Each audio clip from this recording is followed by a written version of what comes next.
हाँ भाई, सभी बच्चों को गुड मॉर्निंग।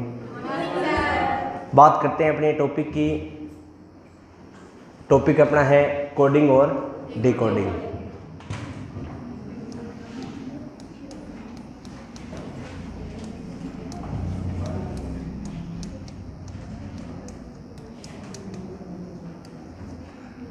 इसका सामान्य हिंदी अर्थ है सांकेतिक भाषा। कौन सी भाषा?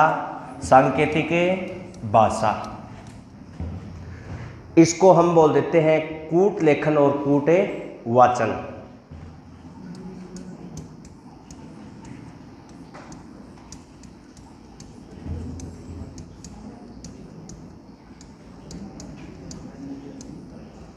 देखो सुनो, पहले तो इसके बारे में विस्तार से थोड़ा सा पढ़ते हैं, समझते हैं थोड़ा सा, उसके बाद इसके क्वेश्चन करेंगे।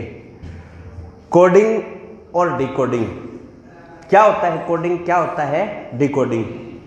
कोडिंग का सामान्य अर्थ है कूट लेखन। कूट लेखन का मतलब होता है, देखो, एक तो कूट लेखन और एक कूट वाचन। वाचन का नाम से ही पता चल रहा है, बोलना।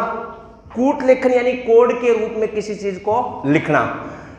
मैं मेरा संदेश किसी दूसरे के पास पहुंचा रहा हूं, दो तरीके से पहुंचा सकता हूं, एक तो बोल के और एक किसी कोड के रूप में।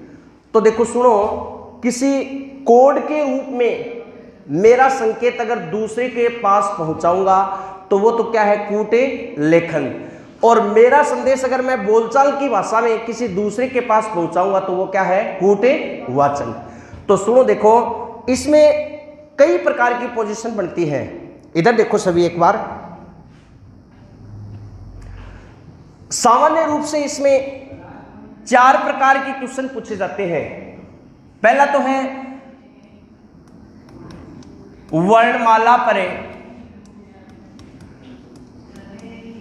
आधारित कूट। दूसरा है शब्दों के समूह के कूट।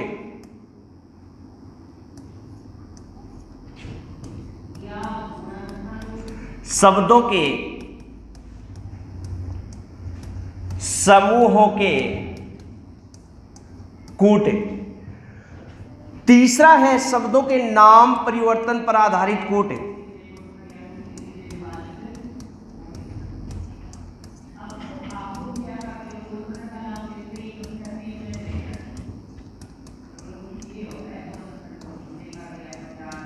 और 4 नंबर टाइप है इसमें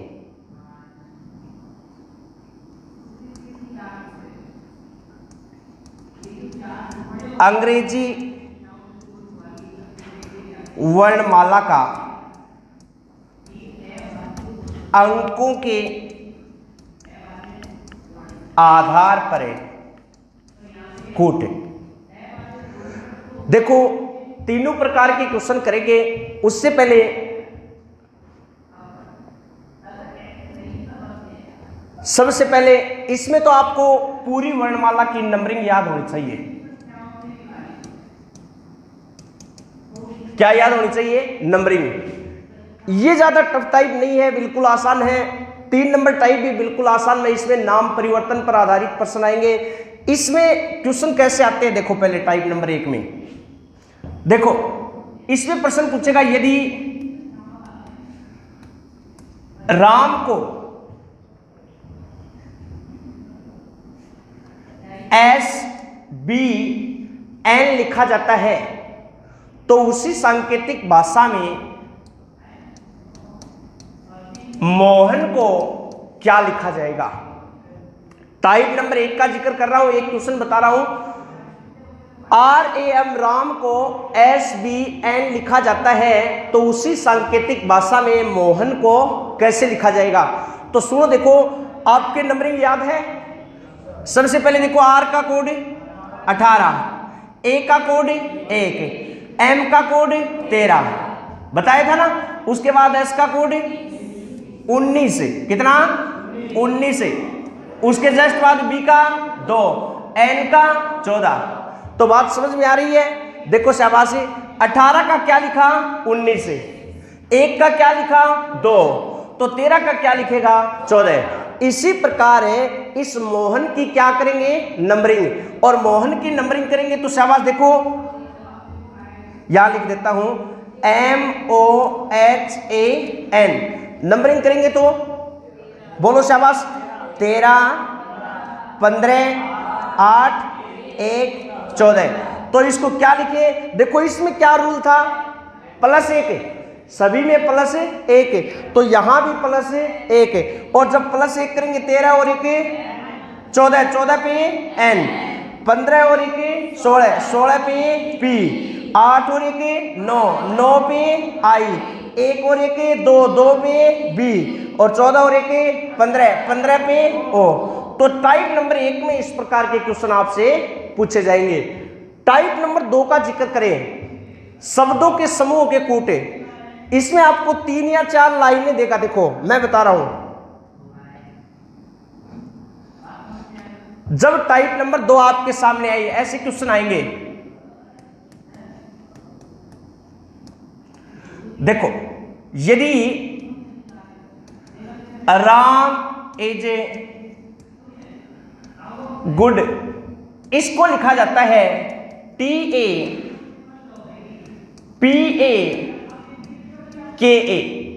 ठीक है। उसके बाद सीता इज बैड, इसको लिखा जाएगा LATACA।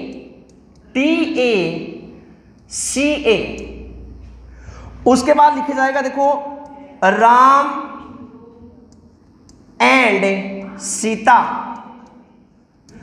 इसको लिखा जाता है KALA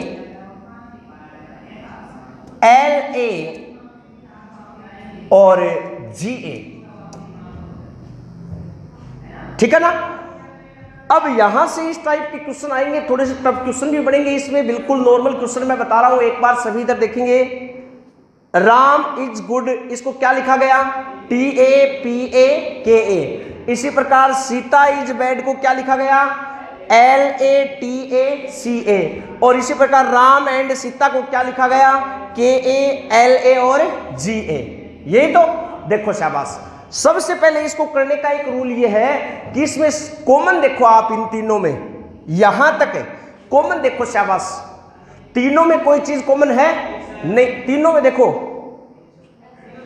तीनों में तो नहीं है, किसी 2 में देखो, पहले और दूसरे में देखो क्या है शाबाश, पहले और दूसरे में इज, आगे देखो शाबाश TA।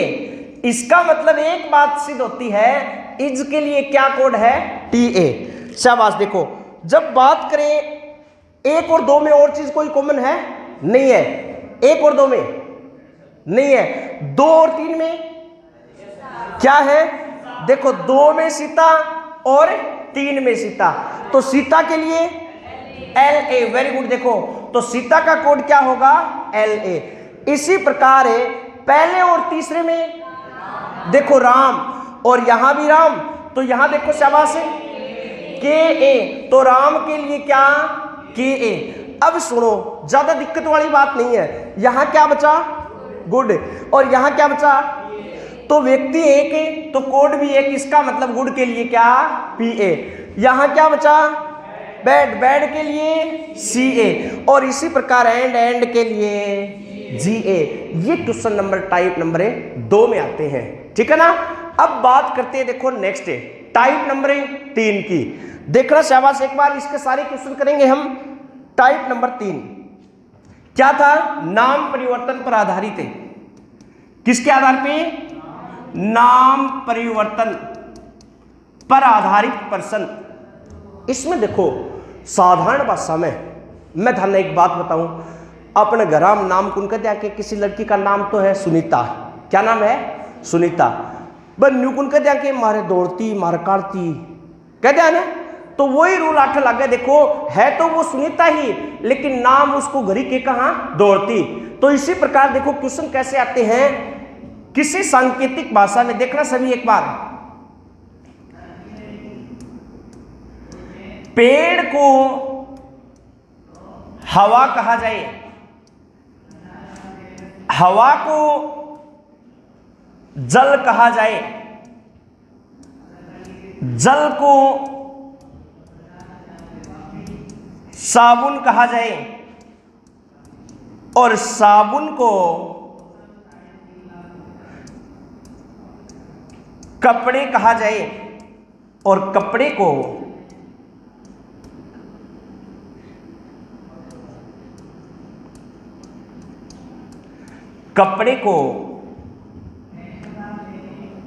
भोजन कहा जाए, तो निम्न प्रश्नों के उत्तर दीजिए। देखो शाबाश, इसमें क्वेश्चन क्या पूछा इसने, ध्यान देने लायक वेरी वेरी इंपॉर्टेंट क्वेश्चन बता रहा हूं मैं, ध्यान देना सभी। सबसे पहले प्रश्न पूछेगा साबुन को क्या कहा जाएगा, और क्वेश्चन नंबर 2, साबुन किसको कहा जाएगा। ये 2 क्वेश्चन बनते हैं। देखो शाबाश,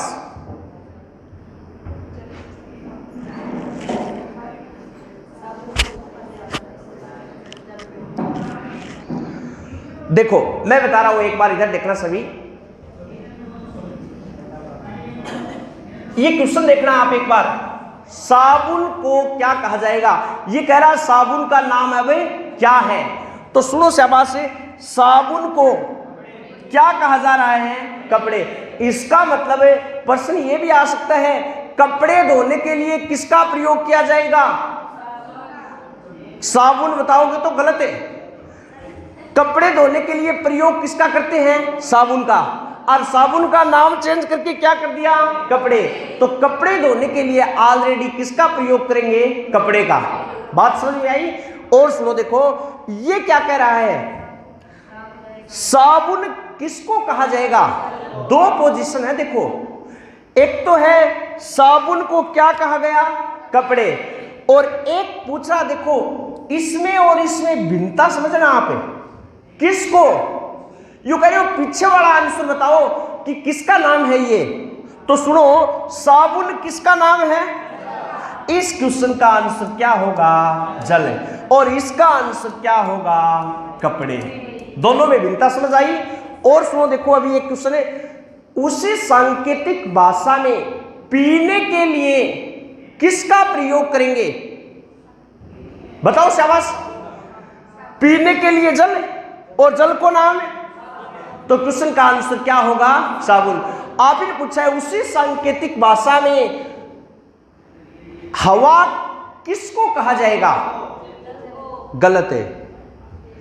मैं पूछ रहा हूं हवा किसको कहा जाएगा, बताओ शाबाश है। हवा किसको कहा गया, पेड़ को। हवा को क्या कहा गया, जल। तो ये 2 प्रश्न है इसमें, एक तो क्या और एक किसको। वेरी वेरी इंपॉर्टेंट है ये किसको वाला, तो एक क्वेश्चन आपको पक्का पूछेगा एग्जाम के अंदर, ठीक है। और लास्ट टाइप नंबर 4, उसका एक क्वेश्चन और देख लेते हैं। देखो क्या था, अंकों के आधार पे कूट। किसके आधार पे, अंकों के आधार पर कूट। इसका भी एक क्वेश्चन देखने को मिलता है एग्जाम के अंदर, पीछे का कोई एग्जाम उठा के देखना आप, एक क्वेश्चन मिलेगा आपको। देखो शाबाश, ये एक क्वेश्चन है, यदि किसी सांकेतिक भाषा में CHANDRA चंद्रा को 49 लिखा जाता है, तो उसी सांकेतिक भाषा में SAHIL साहिल को क्या लिखा जाएगा। मैं आपको कई रूल बता रहा हूं यहां से, जरूरी नहीं है कि इसको 49 लिखे, लेकिन आसान से क्वेश्चन के साथ शुरुआत करते हैं, तब 49 कैसे लिखेगा। आपको नंबरिंग याद है सभी के, देखो शाबाश, नंबरिंग बोलो शाबाश। क्या था, 3 8 1 14, 4, 18, 1। और इसकी ओर देखो शाबाश, 19, 1, 8, 9, 12। अगर आपने इतना कर लिया तो मैं आपको एक गारंटी देता हूं कि इस टॉपिक के 90 से 95% प्रश्न हल हो जाएंगे आपके। 5% अपवादित प्रश्न होते हैं जो कभी आ भी जाए और न भी सेट हो। देखो क्योंकि दिमाग चल रहा है तो सेट हो जाएगा। देखो शाबाश, इसको जोड़ के देखो, इसका योग करके देखो शाबाश है, आता क्या? करो योग। 3 और 8 11, 11 और 1 12, 12 और 14 26, 26 और 4 30, 30 और 18 48, 48 और 1 49। मतलब इसका योग करके कितना लिखा? 49। तो इसका योग देखो, 19 और 1 20, 20 और 8 28, 28 और 9 37, 37 और 12 49 आएगा क्या? एक मिनट चेक करो शाबाश। 19 और 1 20, 20 और 8 28, 28 और 9 37, 37 और 12 49। अगर इसको 49 लिखेंगे तो इसको भी 49। अब सुनना शाबाश सभी, आपने क्या किया? योग। मैं आपको एक बात और बता रहा हूं, सुनो। अगर इसको तो 49 लिख दे और इसके बारे में ऑप्शन 49 न हो, इसके ऑप्शन ऐसे हो 25, 30, 35, 36, तो क्या आंसर बताओगे? कैसे शाबाश? देखो इसमें टोटल अक्षर कितने? 7। तो इसने 7 का क्या किया? वर्ग। तो यहां टोटल अक्षर कितने? तो 5 का वर्ग कितना? 25 है। तो 2 रूलों से 2 आंसर आ गए, एक ऑप्शन मिलेगा, दोनों आपको ऑप्शन के अंदर नहीं मिलेंगे। और सुनो, देखो क्या जरूरी था इसको 49 ही लिखे? बताओ शाबाश। इधर देखो, इसको लिख सकता था 13, लिख सकता था क्या? 9 और 4 13, तो इसको भी क्या लिखता? 13। इसको लिख सकता था 36 से, इसको 13 कैसे लिखा रहे? 9 प्लस 4 लिखा है। इसको 36 कैसे लिखा? 9 इंटू 4। समझ में आ रहा है? इसको और कितना लिख सकता है? देखो शाबाश, इधर देखो, इसको और लिख सकता है 94। कैसे शाबाश? देखो इस 49 को उल्टा करेगा, समझ रहे हो क्या? तो कैसे लिखा? 94। इसको और लिख सकता है 5। कैसे शाबाश? 9 और 4 का अंतर है कितना? 5। इसको और कैसे लिख सकता है शाबाश? 7। बताओ 7 कैसे? संख्या 7 अक्षर है और 5 लिखोगा थे, यही कि? देखो मैं आपको एक बात बता रहा हूं, सभी अक्षरों को गिन के कभी कोई क्वेश्चन नहीं मिलेगा, करना भी मत ऐसे। आप एक बात बताओ, इनका योग कितना? बताओ शाबाश जल्दी। 49 है। टोटल अक्षर कितने? 7 है। हम 7 को क्या दे दियो? भाग है, और भाग देने पे क्या आया? 7 है। समझ में आया? इसका योग कितना? 49 है। तो 49 में किसका भाग देंगे? 5 का। तो 5 का भाग देंगे लगभग 9.8 है। इतना ही तो ये आपको ऑप्शन मिलेगा, लेकिन अभी पॉइंटों की संख्या मिलेगी नहीं, आपको क्लियर संख्या मिलेगी एग्जाम के अंदर, ठीक है? और सुनो, देखो इसको और कैसे लिख सकता है शाबाश? देखो 25, कौन बताएगा 25 कैसे लिख सकते हैं? देखो मैं बता रहा हूं, एक बार सुनो। कुछ स्वर है, कुछ व्यंजन है। 1% रट लेना एग्जाम के अंदर, स्वर और व्यंजन का पक्का पूछेगा आपसे। देखो स्वर कितने? 1 और 1 2, तो 2 लिख दिए। बाकी व्यंजन कितने? 5, तो 5 लिख दिए। तो बताओ साहिल को कैसे लिखेगा? 1 और 1 2 तो क्या स्वर है? 1 2 3 4, 4 क्या व्यंजन? 3 व्यंजन, तो टोटल कितने? 23। तो अगर इसको 25 तो इसको 23। और भी थोड़ा सा टफ क्वेश्चन पूछे तो याद रखना, इसको उल्टा लिख सकता है। कैसे उल्टा? देखो, C का उल्टा X है, H का उल्टा S है, A का उल्टा Z है, N का उल्टा M, D का उल्टा W, R का उल्टा I, A का Z है। और फिर इसकी क्या कर सकता है? नंबरिंग। और नंबरिंग करने पे इसका योग लिख सकता है, फिर इसको उल्टा करना पड़ेगा, इसका क्या लिख सकता है? योग। बात समझ में आई? चारों टाइपों के क्वेश्चन यही बनते हैं, इससे बढ़ के एक भी क्वेश्चन यहां नहीं बनेगा। ठीक है, अब शुरुआत करते हैं टाइप नंबर 1 से। लिखो,